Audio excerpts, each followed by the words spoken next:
फैंस्टेक short hand classes में आप सभी लोगों का स्वागत है। ये डिक्टेशन रामधारी गुप्ता खंड 1 की है। 80 वर्ड पर मिनट की स्पीड से 10 मिनट की रिकॉर्ड की गई है। आप सभी लोग तैयार हो जाएं। डिक्टेशन स्टार्ट होगी 5 सेकंड बाद।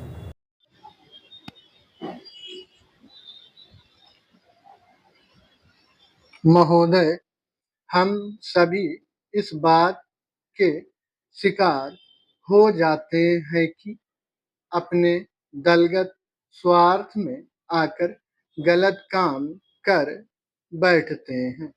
कभी भाषा और कभी किसी प्रदेश के स्वार्थ में ऐसे प्रश्न उठते हैं जो हमारे राष्ट्र की एकता को कमजोर करते हैं।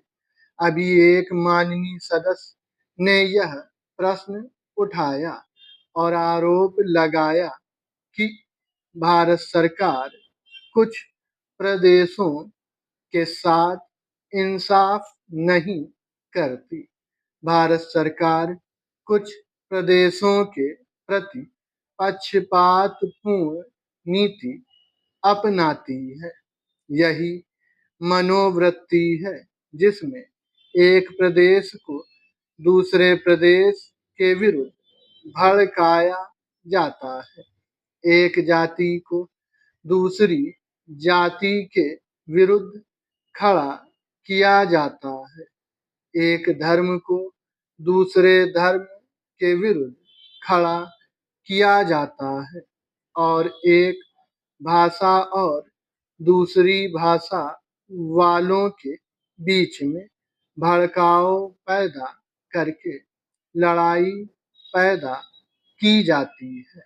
यही मनोवृत्ति है जिसको हमारे विरोधी दल के बहुत से लोग भड़का कर पैदा करते हैं।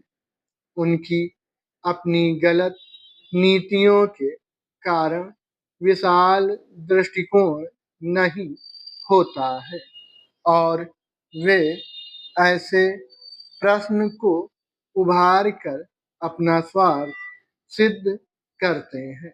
स्पष्ट है कि ऐसे समस्त प्रश्नों का परिणाम हमेशा बुरा होता है।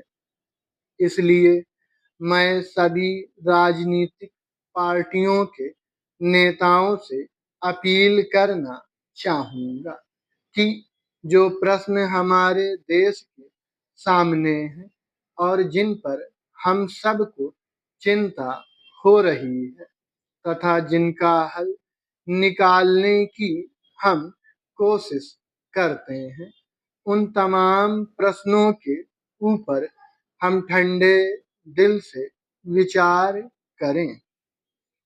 श्री वाजपेयी ने एक अच्छी बात कही।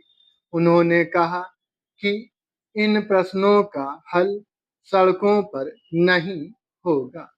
मैं भी उनसे इस बात में सहमत हूँ कि इन प्रश्नों का हल प्रजातांत्रिक ढंग से ढूंढने का प्रयत्न करना चाहिए। हमें इनका हल प्रजातांत्रिक व्यवस्था के अंदर करना होगा। सड़कों के ऊपर इन प्रश्नों का हल नहीं हो सकता है। राजस्थान के अंदर जो अकाल पड़ा हुआ है और लोग मर रहे हैं, उसकी तरफ चिंता नहीं हो रही है। अब राजस्थान में जो संकट है और इस तरह के जो दूसरे प्रश्न हैं, उन पर हम लोग एक साथ बैठकर गंभीरता से विचार करें और उनका हल तलाश करें। खाली इस तरह से आरोप लगाने से और उपदेश देने से काम नहीं चलेगा। इस देश के अंदर बंगाल में बाढ़ से जनता पीड़ित हो रही थी और उसको अनाज, कपड़ा और जीवन की रोजमर्रा की आवश्यक सामग्री भेजने की कोशिश हो रही थी। पैरा महोदय, उस जमाने में रेलवे कर्मचारियों को भड़काकर के हड़ताल करना और फलस्वरूप एक ऐसी व्यवस्था पैदा करना जिसके कारण बंगाल के पीड़ित लोगों की सहायता न की जा सकी, उचित कार्य था। लेकिन यह कार्य मेरे घर के भाइयों ने किया था। मेरा कहना है कि केवल उपदेश से काम नहीं चलता है। जब ऐसे प्रश्न आए तो उपदेशात्मक भाषाओं में ही फंसकर न रहा जाए, बल्कि आवश्यकता है कि ऐसे प्रश्नों पर सारे राजनीतिक दल देश हित को ध्यान में रखते हुए संजीदगी से विचार करें और उन सब का हल तलाश करें। आज श्री वाजपेयी ने प्रधानमंत्री पर कुछ आक्षेप किए। वे बड़े गुस्से में थे और इतने क्रोध में थे कि उन्होंने अपने मस्तिष्क का संतुलन खो दिया था। उन्होंने आरोप लगाया कि सरकारी कर्मचारियों के प्रयास से बड़ी बड़ी सभाएं की गई।